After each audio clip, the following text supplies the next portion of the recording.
Bonjour à tous les amis, bienvenue donc sur OM Flash News donc pour cette gazette du mercato. Donc on a en fait arrêté de la faire parce qu'en fait on s'est rendu compte depuis quelques temps que voilà, il y a eu plus de 100 noms qui ont circulé, plus voilà l'OM qui patauge un peu dans ce mercato là.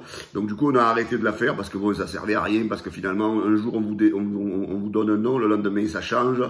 Donc voilà, là on essaye un petit peu de faire un peu le résumé de ce qui se dit donc ces derniers jours. Donc le mercato de l'OM, où en est-il? Donc comme tout le monde s'attendait à un super recrutement cette saison, ben pour l'instant on est quand même un peu plus ou moins inquiet. Hein. Si on a un minimum d'objectivité, on est quand même inquiet sur le début de ce mercato de l'Olympique de Marseille.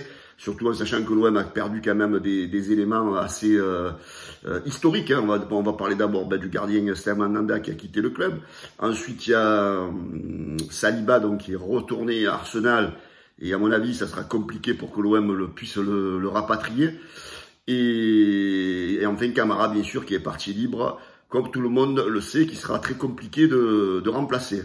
Donc au rayon des arrivées, donc l'OM essaie de trouver une solution, on va dire, au niveau du départ de Steve Mandanda, donc qui a préféré partir parce qu'il n'acceptait pas la concurrence avec Paul Lopez.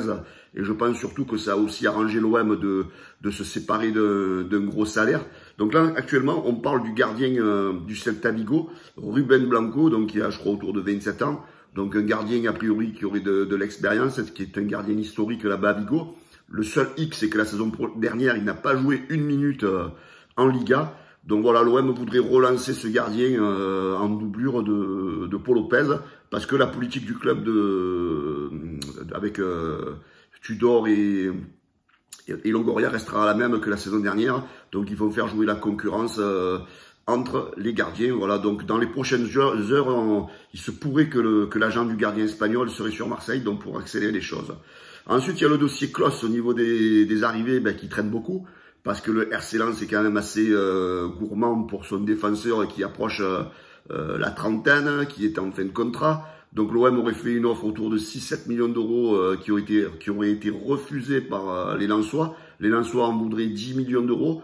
Après, c'est bien beau, hein. Je veux dire, tout le monde, je parle de Klose comme si c'était un phénomène. Hein. Le mec, il a quand même 30 ans, on n'en a jamais trop entendu parler en France, à part la saison dernière, à part qu'il est international de chez Wish, hein, parce que c'est comme un peu Thauvin qui a gagné la Coupe du Monde en 2018. Hein, voilà, c'est un gagnant de la Coupe du Monde de chez Wish. Donc Klose, moi je donne raison à Longoria de prendre son temps, parce qu'il n'y a pas que Klose hein, sur le marché du latéral droit. Mettre 10 millions sur un mec qui a 30 ans, et surtout que tu sais qu'il n'y aura aucun retour sur investissement, je pense que l'OM a raison de réfléchir à deux fois. Ensuite, il y a le cas Tavares. Donc, a priori, le joueur aurait trouvé un accord, voilà, qui est un choix numéro 1 du côté pour occuper la place de latéral gauche. Donc après, selon les dernières informations, a priori, le joueur ne serait pas une venue en Provence ne serait pas non plus son premier choix. Donc voilà, ça traîne un peu sur ce dossier. On sait que je crois qu'il y a le dossier Rogerio aussi qui est un petit peu en embuscade, donc voilà, affaire à suivre. Ensuite, il y a le cas Bakayoko du Milan AC, donc qui pourrait venir pallier le départ de Camara. Donc a priori, on sait très bien que ce joueur ne faisait pas partie des plans de Sampaoli. Et en plus, a priori, Tudor n'est pas un fan de ce joueur, alors qu'on l'annonce du côté de l'Olympique de Marseille. Donc chose qui m'étonnerait, voilà, vu un petit peu ce que l'entraîneur pense du joueur, ça m'étonnerait que ça se fasse du côté de Bakayoko pour l'Olympique de Marseille. Au niveau des départs, donc on a Alvaro qui serait sollicité par les Tigres de Gignac et de Thauvin. Le club mexicain donc lui proposerait un contrat de 2 ans. Ensuite, au niveau des départs toujours, il y a Caleta-Car qui serait donc le club de Séville, du FC Séville, serait motivé pour rapatrier donc le Marseillais donc de son côté. Donc peut-être que ça pourrait être une bonne solution pour Caleta-Car, lui qui a priori ne veut pas rejoindre l'Angleterre. Donc Séville, donc un climat un peu sudiste, un peu chaud, donc pourrait pourquoi pas être une bonne solution pour lui. Surtout que Longoria ne veut plus de lui du côté de l'Olympique de Marseille. Voilà, pour l'instant, le mercato marseillais, comme je vous disais, ben, il est un peu léger. Hein. Donc, on a Gigot, donc Gigot qui était là, donc qui était prévu déjà depuis la saison dernière.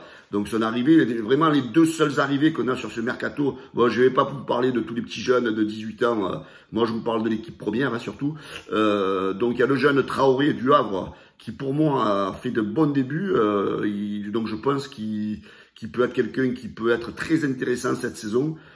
Vu son gabarit, vu ce qu'il propose sur le terrain, donc je pense que ça peut être quelqu'un qui peut être une surprise cette saison. Et ensuite, dernièrement, donc vous avez l'arrivée de Mbemba, donc le défenseur titulaire du FC Porto, central, donc qui pourrait sans doute apporter son expérience du côté de l'OM pour la Ligue des Champions. Voilà, pour l'instant, les gars, ce qu'on peut dire, c'est que le mercato de l'OM est léger. Ribalta et Longoria prennent leur temps parce que je pense que les moyens de l'Olympique de Marseille sont assez réduits cette saison. Donc, ils essayent de trouver des bons coups, hein, avec des joueurs en fin de contrat, des prêts. Voilà, donc c'est pour ça que ce mercato traîne. Mais bon, le fait qu'il traîne, moi, ça me fait un peu peur au niveau de la préparation parce que le début du championnat, il sera vite là. Et est-ce que Tudor va réussir donc à ce que tous ces automatismes soient en route pour le début de saison et aussi pour le début de la Ligue des Champions qui sera vite là. Donc tout ça, ça fait un peu peur quand même. Voilà les amis, je vous souhaite à tous une très très bonne journée. N'oubliez pas de vous abonner donc à notre chaîne YouTube et à notre page Facebook les gars. Donc un petit pouce et un partage et ça fait plaisir. Ciao les gars, bonne semaine à tous et je vous dis à bientôt. Ciao les amis.